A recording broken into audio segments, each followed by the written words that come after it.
अखोई हजिक लाइमखोंदा स्टाक तौर लेरे कुकी सिंगना चलोयरगा कोनसा खुल के लंगुइराम अदुगा समुक अखोई खुन अहुमसे मखानदा कॉन्फ्रेंस चला लाकुने अदु कुकी सिंगना थिंगा लेरे गाड़ी से तरा गुमने अखोई लागुसे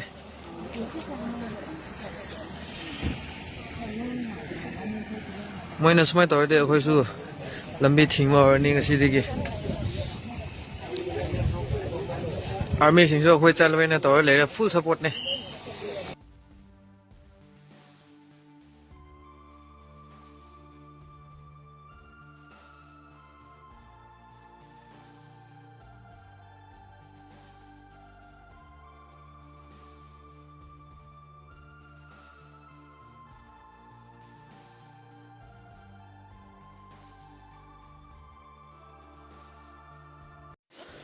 KSO की सुसामपुर सटडाउन जोमी सिंह सगत खिद्रे साइकोलमस मोरे द रैली सखी गोविंदास सुसामपुर की इरांग सिक्योरिटी लक्ष्य लेप वापंग अपडेट मैम थमजरी कोकीजो MLA सिंह मणिपुर गवर्नमेंट सेम मरी यावखिबबु यनिंग दब फोंदोकलदुना कोकी स्टूडेंट ऑर्गेनाइजेशन कोखिबा पुंग कुनग मरी की सटडाउन जोमी सिंह सगत खिद्रे लोइनना जोमी सिंह गुवाहाटी द पांगतोकिबा मिफमना लौखिबा लोंगथु रिजोल्यूशन याखिद्री कोकी सिंह नमना ताब अतै मफम सिंहदा ngarang rally satuna nemsa kipgena deputy minister oikibada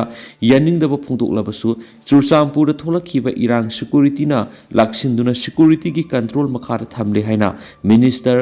govindas na phungtokri haukiba february ahum leba pokpa numita delhi da pangthokpa mifamda warep lauraduna yum vacation numita kangpokpi assembly constituency ki MLA nemsa kipgen government Ajay Kumar Balana deputy minister oina wasak lokibaga loina sagol sunumita pangthokiba taragani thusuba manipur legislative assembly gi tare suba mifamda deputy minister nemsa kipgen seruk yakibani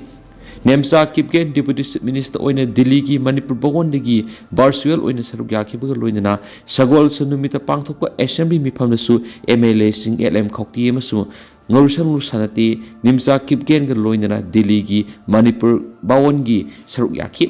nemsa kipgen deputy minister oina wasak lokiba amadi nemsa kipgen delhi dagi oina virtual oina wasak loba yawrabasu imphal gi lokbawon na pangthokpa wasak lobi thoramda LM khokti amadi ngorsalung sanati yawkhibadu tuan tuan na koki lupsing yamna kana yaningda phongdoktuna social media singda akan wafam sing thamlakibani wasak laukiba numitagi hauna Surusampur amadi cycle natana Delhi dasu koki singna irang sakat paukibani yaning daba phungdoktuna sagalakiba irangi sarwa moina ngarang koki singna namna tapa mafam singda rally sing pusatuna irang kiyam tholakibani adumainama KSO na kaukiba pungkunga mari ki shutdown ki mayokta wafam sing thamladuna Central Village Defense Force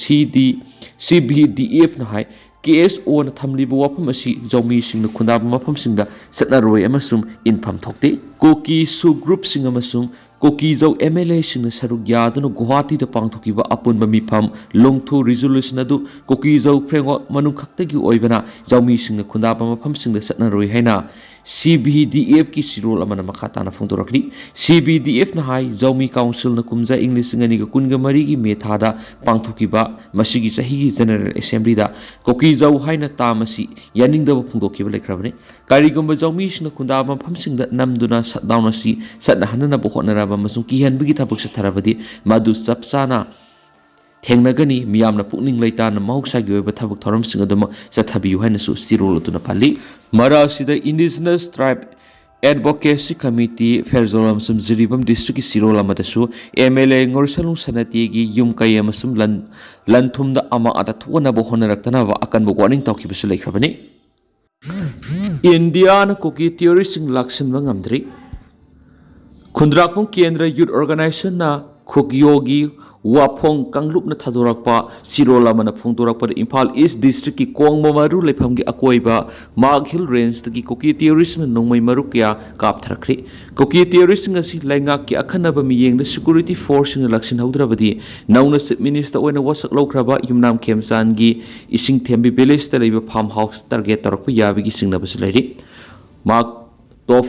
hill range है खंगनरीब मफम असी मे 3 English अनिगा कुनगा हुमदोगी मतुंगदगी ngasi फावबो cookie सिंगना मापुंग फान खुदुम चंदुना लेरखनी असुमना lysine खिबना सिंगथक असीदगी खुलाई पाइदुना कोकी narco terrorist सिंगना माइतेदा कायहोबो लेप्थ्रिप मफम असिद स्टेट फोर्सेस सिंगना सेक्शन ngak seli adumoinamक sayolamaगी मनुंगदा सेंट्रल फोर्स सिंगना मापुंग फान कंट्रोल तोबं ngamdrabadi amukta ukhidribi iho amalakpi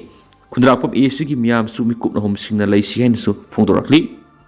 Assam Patharkandi उमंग लमखोपसिन लंबे इमुंग लिसिंग अमद इविक्शन नोटिस थाखरी आसाम लेगार स्टेट असिगी तुंगान तुंगान मफम द लमखोपसिन लंबे इमुंग सिंग द इविक्शन नोटिस थादुना ताकथोकपगी थाबक पेखतुना लाकपगी सरुक अम ओइना ngarang आसाम की फॉरेस्ट डिपार्टमेंट ना श्रीभूमि डिस्ट्रिक्ट लैबा उत्तराखंडी रिजर्व फॉरेस्ट एरिया द लमखोपसिंदुना लैसिलंबे इमुंग लिसिंग अम हेनबदा इविक्शन नोटिस थादुना अथुबा मतमदा मखोइना लैरिबा मफमसिंग अदु थादोक्तुना सटखिनबा खनख्रि हरि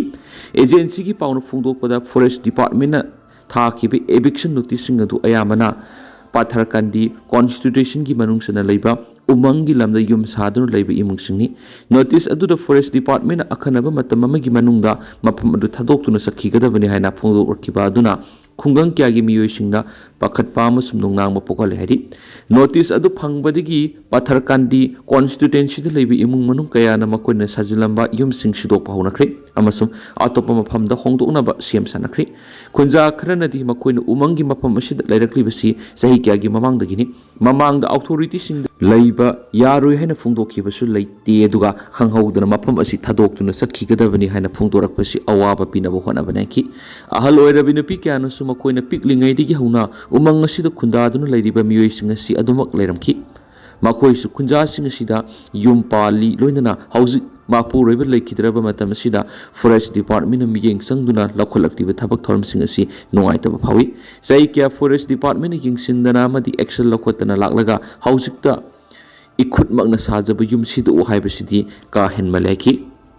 अथुबा मतमदा एरिटागी मिहात्पा पुथोकनाबा डीजीपी दा तक्सिंख्रि हौकिबा सयिंग लिसिंग अनिगा कुनगा मंगागी अक्टोबर 19 दा येस्कुल सिंगा खमलेरक्ता नुंथिल पोबोपता अंगोम रिता देवी कौबी अमाबु मसागी मयुमक्तदा तमथिना हाखिबा थौदोदु था अहुम मपुंग फाखरबा फावबद पुलिसना मिहात्पा पुथोकपा ngamdana लैरि हिराम असिदा हक्थेंगना यिंगसिनबिदुना मिहात्पा पुथोकतुना केस असि लुसिनबियु हाइना YBO येस्कुल वॉलंटरी ऑर्गेनाइजेशन मणिपुर की डीजीपी दा अयिबा सिरोल पिसिनदुना तक्सिंख्रि YBO येस्कुल की प्रेसिडेंट सोरखबम शरचंद्र इमोसाना मणिपुर की डायरेक्टर जनरल ऑफ पुलिस पिशन की सिरोल अमदा हाई या स्कूल सिंगाम खालेरक्त की मसाई से हुंफुगतरे सुरबी अंगोम रीता देवी मापुरोइबा आसेम मोहेंद्रो सिंगाबो इंग्लिश निगा कुनगा मंगागी अक्टोबर 19 मसागी मयुम नुंथुल पोबोप तमथिना हातुना थमनमनि अदुबो थाउदोक थोखिबा था अहुम मपुंग फाखरबा फावबद पुलिसना मियात असिगी मतंग सिंगनबा मी अमा फावबा फाबा ngamdana लैरि हैन सुपाली मासिना मरम ओइरगा मियामगी वखलदा पुलिसना मियातपगी केस असि लुसिनबा ngamdre नत्रगना लुसिनबा पामद्रे हैन खले ओइरगलिबो वाफम सिंग असि येंगलगा मी हातपगी केस असिगी मतंगदा डायरेक्टर जनरल ऑफ पुलिसना कुपनि यिंगसिनबिदुना मियामना लाना लौरिबो वखलोन असि कोखनबगिदमक मियात असि कनानो पुथोक्तुना केस असि लुसिनबियु हाइबो वाफम थमलि हैनसु पावसना मखातानसु फोंदोरक्ली